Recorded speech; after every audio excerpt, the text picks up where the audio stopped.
Hi guys, I'm James and welcome back to Mostly Helpful. In 2019 I owned this Subaru and what follows is a video of me showing you how to change your CV boot. Enjoy! Hello, this is my 2008 Subaru WRX-S. I've had it maybe 6 months I think now, and I was doing some work on it. I needed to change the lower arm bushes and I used the wrong kind of ball joint splitter and caused a couple of issues, one of which was I split the front CV boot, the outer side. Now, for some reason, Subaru don't want to sell you one of those, they want to sell you the whole drive shaft. And so out there on YouTube, there are many videos about replacing the drive shaft, but not just replacing the boot. So the next thing is to remove the, I don't know what they call this, but where they knock it in to prevent it coming undone. Just an old screwdriver. I've got a pin punch here as well, just in case I need it. Not sure I'm going to be honest. Let's have a look.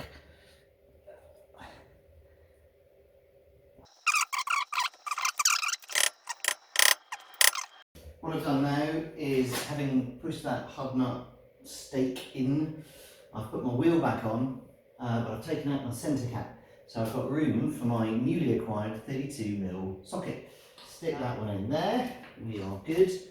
I'm going to put a brick behind the wheel just to help. I've done this before.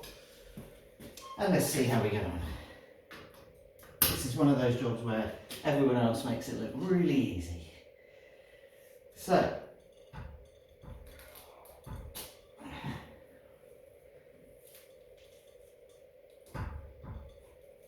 and there we go. Gosh, that's much easier than I thought. Last time I had to stand on it. Car now on axle stands. Don't really like working under a jack and all the rest of it. So here's this hub nut. Let me just show you what I was doing when this all went wrong. So this is a lower arm rear control bushing. This car's done 68,000 miles. These came up on an MOT as an advisory saying they were perished. These are the new ones. In trying to remove this arm, and specifically this ball joint down here, I used a bit of heat. And unfortunately I caught the CV boot. And as you can see, it got a bit greasy and messy. And that's why what I have to do is take out these bolts up here. I need to mark those up there, camber bolts. I need to mark those to make sure that when the car goes back, I've got approximate camber settings. I'm going to get a full alignment anyway when I finish this job because of the lower arms and everything else that I'm mucking around with. These are two 19mm nuts on the end of the camber adjustment bolts. They are tight, and although my car's relatively low mileage, I guess, what is that, 6,000-7,000 miles a year if it's 10 years, there's a lot of rust under here. And that was one of the reasons I was having a problem with this lower arm joints in the first place, was that they just wouldn't move. All these YouTube videos of people doing things in California where nothing's rusted, it just isn't like that in the UK. And unfortunately everything fights you all the way. The other thing about Subaru as well is that never got anything in stock. You break one of these bolts, you're going to wait a couple of days for something to turn up. I'm pretty confident. I don't want to do it, so I'm going to do this a bit more carefully, and yeah, hopefully they'll come out no problem. So that was a bit unpleasant, it is fair to say. This one came out fine, and you can see the threads look a bit better. Let's get the torch on that. This little chap down here, he not so much. Very dry. I don't know what it is with these cars. They seem much more rusty, or mine does at least, than any other car I've worked on. Most of my cars have been 10 years old that I've done my stuff on, and definitely not like this. Anyway, next step was to remove this here. This holds the brake line in place, and then similarly this chap here, I've removed him. That's the ABS wheel speed sensor wire. They're now free to move. Let's get rid of them. There we go. And then that means that these bolts can come out that way and that way, and then this whole unit will fall forward. Drive shaft is out. Here we are. As I've unclipped those horrible metal bands, these things, always a nightmare to get them off, isn't it? and it's I've firstly, this is the point where the CV boot is split. That's a tiny, as I say, I caught it with some heat actually. It's a tiny hole really, but obviously it flings grease out because it's rotating. Getting the drive shaft out was fine actually. That just drifted out of there pretty easily once I turned the wheel. And that's just on an axle stand, just holding the weight while I fiddle around. But where we got to yesterday, well, a minute ago, for your point of view, is we'd got this out of the hub, and this is what we've got. A CV joint. I've just cut this off, which is the old boot.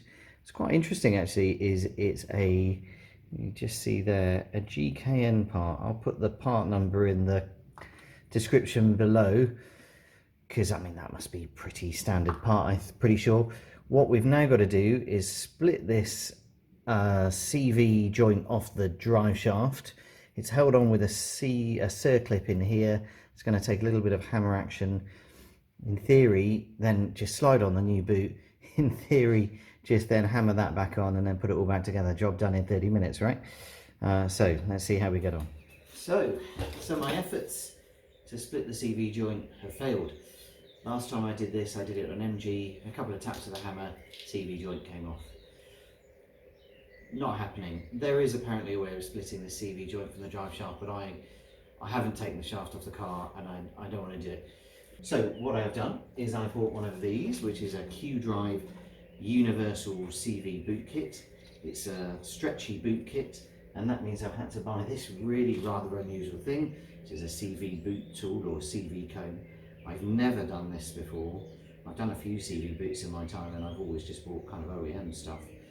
I've never tried these stretchy ones. There's a few videos out there about how to do it. It looks like it should be okay. But this has turned into a slightly different video for you guys watching. I thought I'd be able to do this all with OEM stuff, but it looks like as I've done here, I'm going to have to go with this kind of aftermarket approach. But let's see how we get on. Here we are. One stretchy CV boot, mainly on the bottom of this cone. Now, the next thing then is to get it onto the CV joint. If I just do this, and then I think what I'm going to have to do is pull the camber in so you guys can see. So, it needs to go over that bit there. Let it go. That's over. So now the simple bit is just push that down the cone, right? Piece of cake. Somehow I think not. As you can see, the CV boot is now on. In the end, in the last shot you saw it was on the cone. I had to take it off and do it all again, and I think some of the advice I'd read was that you need to turn the boot inside out and do that, but in the end I found it was just easiest if let me grab the thing to show you. Just easiest if when you've got your cone, instead of turning it inside out, it's just to go straight in like this. This is the Subaru one that isn't going to fit anyway, but just to go straight in like that. No mucking around and turning it inside out. I don't know why quite a few people suggest that. It didn't seem to work for me. So what we've got to do next is, let's just get some light on the subject, is fill it with grease. Now hopefully we're on the downhill stretch here, and then just need to pack all this out with grease. Hopefully I've not done any damage in attempting to remove it, and then we can fit the clips that came with the kit.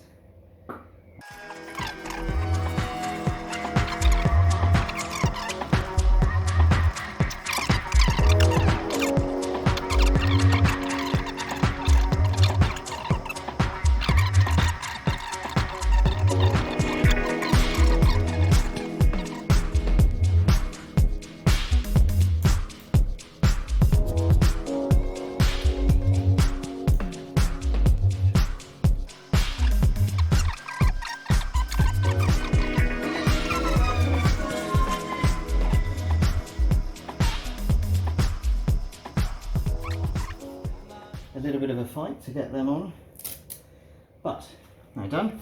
So, don't have the right tool. This is as close as I can get it. What we need to do is just squeeze this in. a little bit here just to put a bit more tension on the bend. Do it from both sides to try and keep it nice and even. Let's try and put it all back together.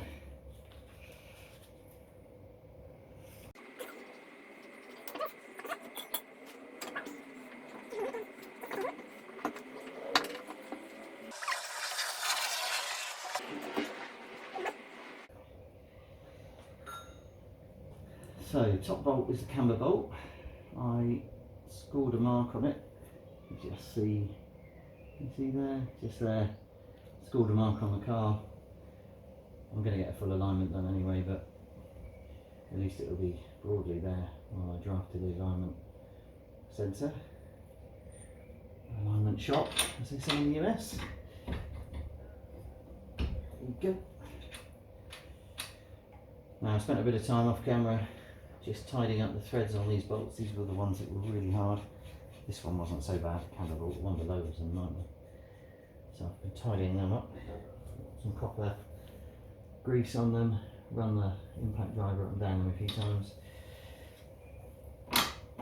Just get them so that the threads are nicer to use.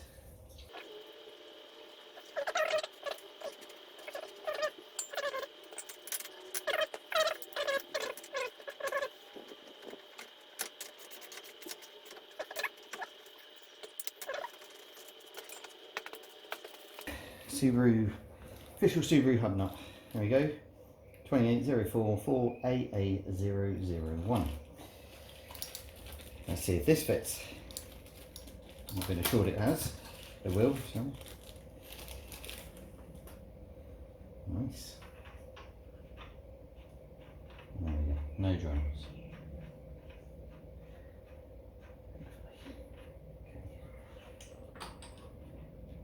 To check the torque specs on all of these, and I'll put them on the screen, I'll put them in the description.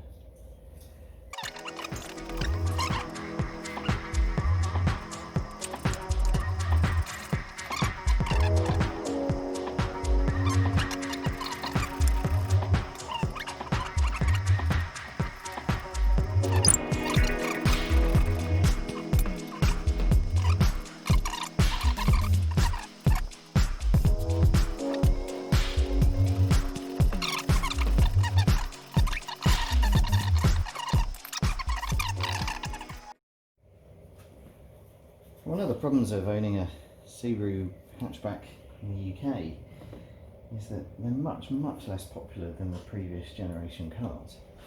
And the way that problem manifests itself is there's a lot less information out there on the internet that's relevant for these cars. So looking at torque specs for these bolts up here, pretty much there's nothing that I could find for the UK.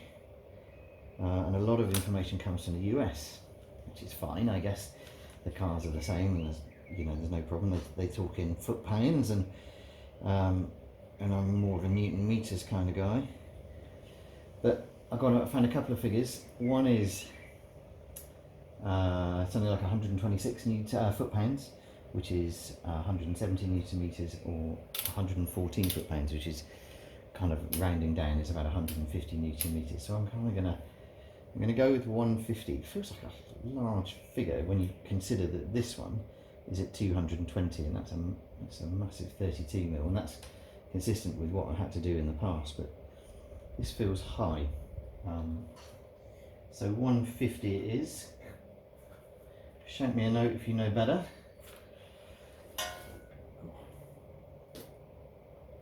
There it is.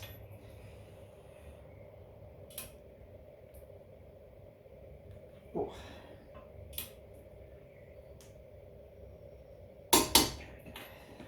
It's not going anywhere, is it? So the next thing to do is this hub nut, 220 Newton meters. Having now sung the praises of my torque wrench, I notice it only goes to 210. So 210 it is.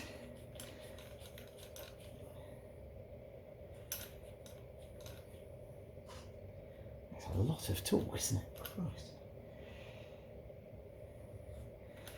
think I've ever used it that high. Right, there we go, 210. Now, apparently the correct procedure for this is to have somebody in the car stood on the brake. The slightly more ghetto procedure is to stick your screwdriver in there. Car's on an axle stand, or on axle stands. So let's just clear out everything. Just put the jack under just to support the disc. It was trying to rotate slightly. I'm a bit careful, I don't want to hurt my back, so I'm just going to do this. There we go, 210 Newton meters. Assuming this is all still calibrated okay. And there we go. Right, so quick check. These two bolts torqued up correctly. These ones don't need a torque, but they're done correctly. That's now done. I need to stave in that nut. Let's go. Do you think that's going anywhere? Right, and before we do anything else, this brake, this is really manky. All the working and the oil and everything, so I'm going to clean that up. Pretty normal brake disc cleaner, Eurocarparts, I think this came from.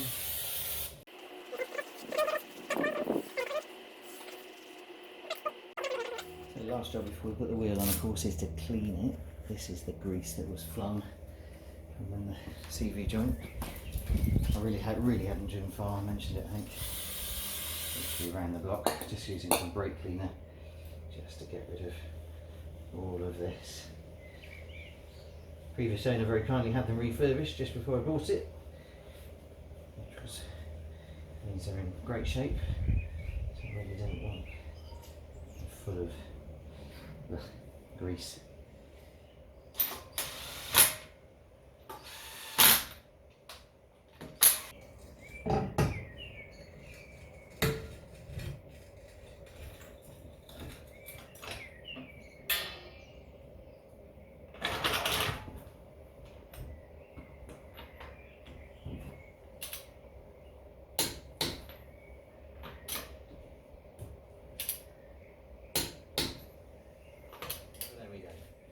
It's taken in total about 8 hours to do this job. It's not been pleasant.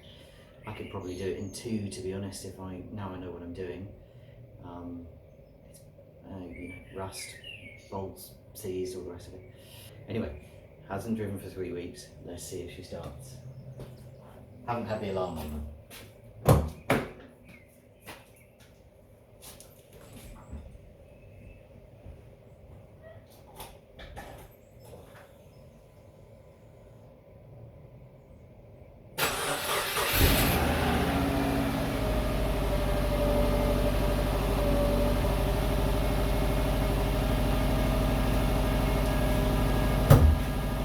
So, a bit slow to turn over, but it's fine.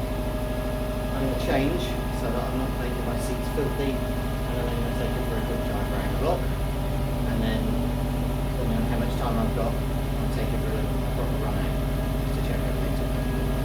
So, thanks for watching. Look in the section below for links to tools I've used and the CV boot kit that I used. I'll also link the CV boot kit you shouldn't use so you don't end up buying the wrong one. Thanks again.